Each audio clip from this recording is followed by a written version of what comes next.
बिस्मिल्लाहिर्रहमानिर्रहीम अस्सलामुअलैकुम वरहमतुल्लाहि वबरकातुहू। उम्मीद है दोस्तों सब खैर आफियत से होंगे। आज के अपने इस वीडियो के अंदर हम CS301 प्रैक्टिकल की जो असाइनमेंट 1 आई हुई है स्प्रिंग 2023 की उसको कंप्लीट सॉल्व करेंगे। दोस्तों इस असाइनमेंट को करने के लिए आपको चाहिए डेव C++ सॉफ्टवेयर। अब ये जो डेव C++ सॉफ्टवेयर ये कैसे डाउनलोड करना है, कैसे इंस्टॉल करना है, इसका लिंक जो है, इसकी वीडियो का लिंक जो है इसी वीडियो के डिस्क्रिप्शन पार्ट में अगर आप जाएंगे तो आपको मिल जाएगा। अब वहाँ से जाकर डेव C++ को डाउनलोड और इंस्टॉल करने का सारा तरीका देख सकते हैं। उसके अलावा दोस्तों अगर आप CS301 के पेपर की वजह से, प्रिपरेशन की वजह से परेशान हैं तो इसी वीडियो के डिस्क्रिप्शन पार्ट में आपको नीचे जो है CS301 की कंप्लीट प्लेलिस्ट का लिंक दे दिया गया। आप वहाँ से जाके कंप्लीट CS301 की मेरी शॉर्ट लेक्चर्स की प्लेलिस्ट वॉच करके अपने पेपर की अच्छी प्रिपरेशन कर सकते हैं। इसके अलावा हमारी ऑफिशियल वेबसाइट खिज़र टेक्निकल का नीचे नेम भी बता दिया गया। इसी वीडियो के डिस्क्रिप्शन पार्ट में आपको हमारी वेबसाइट खिज़र टेक्निकल का नेम बता दिया गया। आप हमारी वेबसाइट को ज्वाइन करके भी जो है वो अर्निंग कर सकते हैं। अब चलते हैं और इस असाइनमेंट को कंप्लीट देखते हैं। दोस्तों इस असाइनमेंट के अंदर आपने only.cpp यानी कोडिंग वाली फाइल अपलोड करनी है LMS के ऊपर। इस असाइनमेंट के अंदर आपने करना क्या है, आपने सिंपली एक लिंक्ड लिस्ट क्रिएट करनी है और उस लिंक्ड लिस्ट के अंदर आपने बेसिकली क्या करना है, आपने डिफरेंट प्रोडक्ट्स जो हैं वो ऐड करनी है, जिसमें प्रोडक्ट की ID होगी, प्रोडक्ट का नेम होगा, प्रोडक्ट की क्वांटिटी होगी और प्रोडक्ट की प्राइस होगी। देन उसके बाद आपने एक फ़ीचर ऐड करना है जिसमें आप कोई भी स्पेसिफिक प्रोडक्ट रिमूव कर सकें, कोई भी स्पेसिफिक प्रोडक्ट को अपडेट कर सकें और अपनी तमाम की तमाम प्रोडक्ट की आप लिस्ट चेक कर सकें। आपने इस असाइनमेंट को बनाने के लिए नोट्स का इस्तेमाल करना है। आपने लिस्ट का, लिंक लिस्ट का और लिंक लिस्ट के अंदर जितने मेथड्स यूज़ होते हैं उन तमाम मेथड्स का आपको अच्छे से आइडिया होना चाहिए। दोस्तों आपने इस असाइनमेंट के अंदर किसी स्ट्रक्चर का इस्तेमाल नहीं करना, आपने ओनली क्लासेस का इस्तेमाल करना है। यहाँ पे 2 क्लासेस बनानी है, एक नोड क्लास होगी जिसमें आप नोड का डाटा रखेंगे और दूसरा आपके पास एक इन्वेंटरी क्लास होगी जिसके अंदर आपके तमाम के तमाम लिंक लिस्ट के अंदर जितने भी मेथड्स हैं उनको आप कॉल करेंगे। आपकी जो सैम्पल आउटपुट है उसके लिए आपको एक वीडियो अटैच की गई थी आपकी इस फाइल, क्वेश्चन फाइल के साथ, आप उसे वॉच कर सकते हैं। अब चलते हैं और टाइम वेस्ट के बगैर देखते हैं कि इस असाइनमेंट को हम कैसे सॉल्व कर सकते हैं। जब दोस्तों आप डेव C++ को डाउनलोड इंस्टॉल कर लोगे उसके बाद आपने सिंपली फर्स्ट टाइम जब डेव C++ को ओपन करोगे तो यहाँ पे ऊपर फाइल पे क्लिक करोगे, यहाँ पे न्यू पे जाकर आपको एक ऑप्शन मिलेगी सोर्स फाइल की, आपने इस पर क्लिक कर देना। जैसे आप इस पर क्लिक करोगे कि न्यू फाइल ओपन हो जाएगी, आपने इस फाइल को सबसे पहले क्या कर देना है, सेव कर लेना है। कैसे सेव करना है, आप कोई भी इस तरह रैंडम सा कुछ लिखेंगे, लिखने के बाद आपने सिंपली ऊपर फाइल के ऊपर क्लिक करना है और यहाँ पे सेव के ऊपर क्लिक कर देना है। तो ये आपसे पूछा अपनी फाइल कहाँ सेव करनी है। आपने दोस्तों इसको जिस भी लोकेशन पे सेव करना है, मैं इसको डेस्कटॉप पे सेव करने जा रहा हूँ तो मैंने डेस्कटॉप के ऊपर क्लिक किया और यहाँ पे फाइल का मैं नाम बता देता हूँ। आपने फाइल का नाम जो है अपनी VUID के अकॉर्डिंग बताना है। मान लिया आपकी की VUID है BC19040460, लेट्स सी आपकी VUID है। आपने अपनी VUID का नाम बताया, आगे आपने लिखना है .cpp। ये लिखने के बाद आपने यहाँ पे इसको सेव कर देना है। जैसे ये फाइल सेव हो जाएगी, अभी आपने जो रैंडम सा टेक्स्ट लिखा था आपने इसको रिमूव कर देना। रिमूव करने के बाद आप साथ साथ कंट्रोल S प्रेस करके, शॉर्टकट की कंट्रोल के साथ S प्रेस करेंगे तो आपकी फ़ाइल सेव हो जाएगी। अभी इस फाइल के अंदर आपने क्या कोड लिखना है, ये देखें, ये आपके सामने कोड है। इस कोड का अब आपने 1 बाय 1 लाइन बाय लाइन जो है, ये जो न्यू फाइल मैंने आपको क्रिएट करवाई है, इस फाइल के अंदर आपने लाइन बाय लाइन ये कोड लिखना शुरू कर दें। अब ये लाइन बाय लाइन कोड मैं आपको दिखा देता हूँ कैसे मैंने किया है। सबसे पहले आप लाइन नंबर 1 से लेकर लाइन नंबर 10 तक जो है लिख लें। ये हमारे पास हेडर फाइल्स हैं और ये हमारी लाइब्रेरी है। उसके बाद ये हमारी नोड क्लास है। जैसे सर ने हमें कहा था कि नोड क्लास क्रिएट करनी है, उसके अंदर हमने डिफरेंट डाटा मेंबर्स क्रिएट करने हैं, ID का, क्वांटिटी का, प्राइस का, नेम का और नेक्स्ट एक पॉइंटर बनाना है जिसके अंदर हम नेक्स्ट नोड का एड्रेस स्टोर करेंगे। सो आपने कोई चेंजिंग नहीं करनी, सेम ऐसे ही कोड जो है वो राइट करना है। सो उम्मीद है आपने लाइन नंबर 10 तक कोड लिख लिया होगा। अब नेक्स्ट चलते हैं और देखते हैं लाइन नंबर 11 से लेकर आपने लाइन नंबर यहाँ तक 27 तक कोड जल्दी से लिख लें। ये बेसिकली हमारे पब्लिक एक्सेस स्पेसिफायर के अंदर हमने सेटर एंड गेटर फंक्शन बनाए हैं, जो क्या कर रहे हैं, हमने ये जो ऊपर डाटा मेंबर्स बनाए थे इनकी वैल्यूज़ को सेट और गेट कर रहे हैं। ठीक है, तो ये सेटर और गेटर फंक्शन आपने ऐसे ही जैसे मैंने दिए हुए हैं सेम एज इट इज़ ऐसे ही आपने इनको टाइप कर लेना। लाइन नंबर 27 तक करने के बाद हम नेक्स्ट चलते हैं। लाइन नंबर 27 के बाद यहाँ से लाइन नंबर 28 से आगे कोड करें आप यहाँ तक। ठीक है, इस कोड को फटाफट से आप राइट कर लें लाइन नंबर 43 तक। लाइन नंबर 43 तक करने के बाद मैं इसको नेक्स्ट मूव करवा देता हूँ। आपसे कोई चीज़ मैंने हाइड नहीं की, आप इजीली इस कोड को लिख सकते हैं। लाइन नंबर 44 से आगे नेक्स्ट आप कंटिन्यू करें लाइन नंबर 57 तक। अब ये सारे के सारे सेटर एंड गेटर थे। जैसे ये कंप्लीट हुए उसके बाद देखें क्लास हमारी नोड क्लास जो है फिनिश हो गई, उसके लास्ट पे सेमीकोलन लगा हुआ है।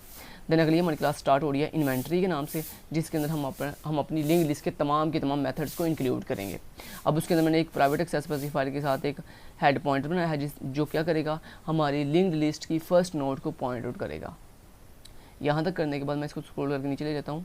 ओके अभी यहाँ पे पब्लिक एक्सेस स्पेसिफायर है, उसके अंदर हमने क्या किया, जैसे सर ने मैं कहा था कि एक इन्वेंट्री का आपने कंस्ट्रक्टर क्रिएट करना है जिसके अंदर हम अपने हेड पॉइंटर को नल के इक्वल कर देंगे। तो ये हमने नल के इक्वल कर दिया। उसके बाद आपने अपनी न्यू प्रोडक्ट ऐड करने के लिए एक ऐड प्रोडक्ट नाम का यहाँ पे फंक्शन बना देना है, जिसके अंदर हमने डिफरेंट आर्गूमेंट्स पास किए हैं, ID, नेम, क्वान्टिटी और प्राइस। और उसके बाद आपने यहाँ पे एक न्यू नोड क्रिएट किया है और उस न्यू नोड के अंदर आपने उसके सेटर फंक्शन को कॉल करके उसके अंदर तमाम की तमाम वैल्यूज़ को सेट कर दिया है। दैन उसके बाद आपने इफ़ कंडीशन के साथ चेक किया कि अगर जो मेरा हेड पॉइंटर अगर वो नल के इक्वल है तो सिंपल आप क्या कर रहे हो, अपने इस न्यू नोड को अपने हेड के साथ अटैच कर रहे हो। दैन उसके बाद आपने एल्स के अंदर जाके क्या किया, अगर ऐसा नहीं है तो फिर आप अपनी नोड को किसके साथ अटैच करोगे, अपनी लिंक लिस्ट की लास्ट नोड के साथ अटैच करोगे। और फाइनली एल्स से बाहर आके आपने क्या दिया, प्रोडक्ट एडिड सक्सेसफुली। इतना करने के बाद नेक्स्ट आपने एक न्यू मेथड क्रिएट करना है रिमूव प्रोडक्ट के नाम से। नीचे ले जाता हूँ, यहाँ पे हम आगे रिमूव प्रोडक्ट के पास। तो यहाँ से आपने लेकर ये सारा कोड टाइप कर लें। ये बेसिकली कोड क्या कर रहा है, ये बेसिकली कोड आपकी कोई भी स्पेसिफिक प्रोडक्ट अगर आपने रिमूव करनी है तो वो कर रहा है। तो ये इफ़ कंडीशन बेसिकली आपकी फर्स्ट नोड को अगर आपने रिमूव करना हो तो उससे रिमूव करेगी। अदरवाइज ये जो एल्स है ये आपकी फर्स्ट नोड के अलावा जो अदर नोड होंगी उनमें से अगर आपने कोई नोड रिमूव करनी होगी तो उसको ये एल्स रिमूव करेगा। अभी मैं नीचे चलता हूँ और यहाँ से नेक्स्ट आप कंटिन्यू कर लेना नंबर 2937 से आगे। ठीक है, इतना कोड फटाफट से ये सारा लिख लें। ये कोड आपने लिख लिया होगा पॉज करके। नेक्स्ट में लगता हूँ लाइन नंबर 110 के बाद। ये कोड है जी अपडेट का, जो क्या कर रहा है, आपकी प्रोडक्ट को अपडेट करके दे रहा है आपको। ठीक है, तो ये इतना कोड आपने लिख लिया ये वाला अपडेट वाला। अभी नेक्स्ट चलते हैं और चलते हैं डिस्प्ले इन्वेंट्री पे। तो ये आपका डिस्प्ले इन्वेंट्री का फंक्शन है जो क्या कर रहा है, आपकी इन्वेंट्री को डिस्प्ले कर रहा है। तो ये कोड आपने ऐसे सेम एज इट इज़ जैसे मैंने दिया हुआ है ऐसे ही आपने लिख लेना। उसके बाद आपने आपकी जो इन्वेंट्री क्लास है वो यहाँ पे फिनिश हो गया और लास्ट पे सेमीकोलन लग गया। नेक्स्ट आपका मेन का फंक्शन आ गया। यहाँ से आपने मेन का फंक्शन जो है वो टाइप करना शुरू कर दें। तो ये जैसे मैंने किया हुआ है सेम एज इट इज़ आपने ऐसे ही इसको जो है वो लिखना है, टाइप करना है। ठीक है, आप न्यू फाइल पे जैसे जैसे टाइप कर रहे हैं केयरफुली ज़रा टाइप कीजिएगा। उसके बाद ये स्विच स्टेटमेंट आ गई है, आपने इसको भी सेम एज इट इज़ ऐसे जैसे मैंने लिखा हुआ है ऐसे ही आपने टाइप करना है। 155 से लेकर यहाँ तक नेक्स्ट 170 तक कंटिन्यू करें। और उसके बाद 170 के बाद नेक्स्ट आपका कोड है ये वाला 171 से लेकर यहाँ तक 187 तक, इसको भी फटाफट से आप राइट कर लें। इतना कोड 187 तक करने के बाद नेक्स्ट चलता हूँ और ये सिंपल 187 के बाद ये नेक्स्ट आपका यहाँ तक कोड है, इसको भी आप फटाफट से राइट कर लें। अगर आप चाहते हैं कि आपकी जो कोड में थोड़ी चेंजिंग हो ताकि आपका कॉपीराइट का क्लेम ना आए, आपकी जो है सर मार्क्स डिटेक्ट ना करें, तो उसके लिए आप इसके शुरू पे कमेंट भी कर सकते हैं। जैसे मान लो जैसे आपने यहाँ पे अभी आपने कोड लिख लिया हुआ, अब मैं आपको बता दूँ कमेंट आपने कैसे करना है। तो यहाँ पर देखें जैसे आपने यहाँ पे कमेंट कर दिया this is the main function, इस तरह से आपने मान लीजिए कमेंट कर दिया मेन फंक्शन, ऐसे आपने कमेंट कर दिया।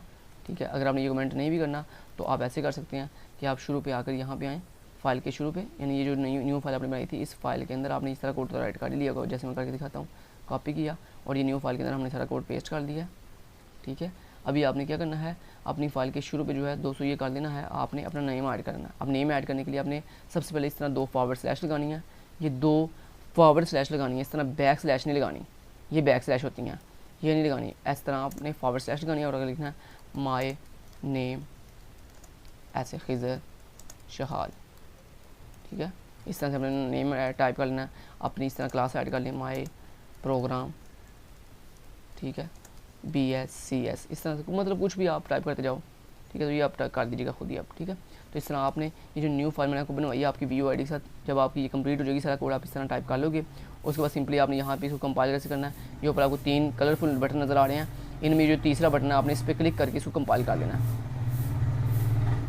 जैसे आप कंपाइल करेंगे तो यहाँ पर देखें दोस्तों ये सक्सेसफुली कंपाइल हो गया है, आपकी फाइल सक्सेसफुल चल गई है। अभी यहाँ पे इसको टेस्ट कर सकते हैं आप। यहाँ पे मान लिया आपने ऐड प्रोडक्ट के लिए 1 प्रेस किया, एंटर कर दिया, वो आपसे पूछ रहा है how many product do you want to add. मान लो आपने कह दिया 2 या मान लो आपने कह दिया 3, एंटर किया, वो आपसे पूछ रहा है एंटर प्रोडक्ट ID, मैंने 1 प्रेस किया, प्रोडक्ट का नेम मान लो शैम्पू जैसे सर ने दिया था शैम्पू, एंटर किया, क्वान्टिटी मान लो हमने कह दिया 12, price 34। Okay, next product ID successfully, next ID 2, product का नेम मान लो जैसे सोप और उसकी प्राइस 20, नहीं क्वांटिटी उसकी 25, प्राइस उसकी 15, एंटर कर दिया। ओके, नेक्स्ट तीसरी प्रोडक्ट देने के लिए आपने फिर आईडी दी 3 और प्रोडक्ट का नेम क्या है मान लो जैसे कॉम्ब और क्वांटिटी मान लो उसकी जैसे 23 और उसकी प्राइस जो है 35, एंटर किया। और ये देखो ये आपकी प्रोडक्ट सारी ऐड हो चुकी हैं। सारी प्रोडक्ट ऐड होने के बाद उसने अगेन आपको कह दिया प्लीज़ चूज एन एक्शन, कि आपने नेक्स्ट कौन सा एक्शन परफॉर्म करना है। मान लो हमने जैसे अपनी इन्वेंट्री जो हमने अभी भी ऐड किया उसको डिस्प्ले करना, तो उसके लिए हमने 4 प्रेस किया, एंटर कर दिया। और ये देखो ये आपकी सक्सेसफुली सारी जो आपकी क्वांटिटी इन्वेंट्री थी वो डिस्प्ले हो रही है। देखो आपने 3 प्रोडक्ट ऐड की थी, देखो शैम्पू, सोप एंड कम्प, और ये उनकी आईडी, क्वांटिटी, उनकी प्राइस सक्सेसफुली टेबल की फॉर्मेट में डिस्प्ले हो रही है। अभी इनमें से अगर आपने किसी को अपडेट करना है तो वो भी आप कर सकते हो। जैसे मान लो आपने 3 प्रेस की अपडेट करने के लिए, यहाँ पे आप आईडी बताओ आपने क्या अपडेट करना है। मान लो आपने कम्प अपलोड करना है, अपडेट करना है, तो उसकी आईडी क्या है जी, इसकी आईडी है 3। अब उसकी क्वांटिटी थी 23, लेट्स मैं उसकी क्वांटिटी करता हूँ 55 और उसकी न्यू प्राइस जो है ओल्ड प्राइस 35 थी, मैं उसकी न्यू प्राइस 70 कर देता हूँ, एंटर कर दिया। और ये देखो अपडेट होगी। अभी मान लो आपने कोई चीज़ रिमूव करनी है, तो जैसे आपने रिमूव कर दिया, जैसे रिमूव के लिए आपने 2 प्रेस किया, कौन सी प्रोडक्ट रिमूव करनी है, मान लो उसकी आईडी 1 है, आपने प्रोडक्ट की आईडी बतानी है। जैसे ये आईडी आपने ऊपर दी थी प्रोडक्ट आईडी 1, तो मैंने आईडी दी 1 और यहाँ से एंटर कर दिया, वो कह रहा प्रोडक्ट रिमूव सक्सेसफुली। ओके, अभी मैं आपको अगेन डिस्प्ले करके दिखाता हूँ। 4 प्रेस किया, एंटर किया, और देखिए पहले हमारे पास 3 प्रोडक्ट थी, अभी 2 रह गई हैं क्योंकि एक आपने रिमूव कर दिया। और ये देखो ये जो आईडी 3 थी इसकी आपने प्रोडक्ट देखो क्वांटिटी और प्राइस अपडेट कर दिया। तो सक्सेसफुली हमारा सारा प्रोडक्ट सही से वर्क कर रहा है। आप सिंपली 0 प्रेस करके इसको एग्जिट कर सकते हो। ठीक है जी, अब इस फाइल को आपने सबमिट कैसे करना है वो बता देता हूँ। आपने ये फाइल, ये प्रोडक्ट कहाँ सेव किया था, डेस्कटॉप पे, तो जहाँ पे आपने ये फाइल सेव की थी वो उस लोकेशन पे आप चले जाएँ। मैंने जैसे डेस्कटॉप पे सेव की थी, तो यहाँ पे देखिए डेस्कटॉप पे ये 2 फाइल्स पड़ी हुई हैं, एक ये है और एक ये है। ये जो नीचे वाली है इसको आपने अपलोड नहीं करना क्योंकि ये आउटपुट फाइल होती है। ये जो ऊपर वाली फाइल है इसको आपने, ये होती है आपकी .cpp जिसके ऊपर लिखा हुआ रहा है ब्लू कलर के साथ .cpp। तो ये जो आपने फाइल अभी अपनी व्यू के साथ सेव की थी, ये आपने CPP फाइल जो है अपने LMS पे अपलोड कर देनी है। उम्मीद करता हूँ आपको सारी समझ आ गई होगी। Thank you so much, till then guys, take care, अल्लाह हाफिज़।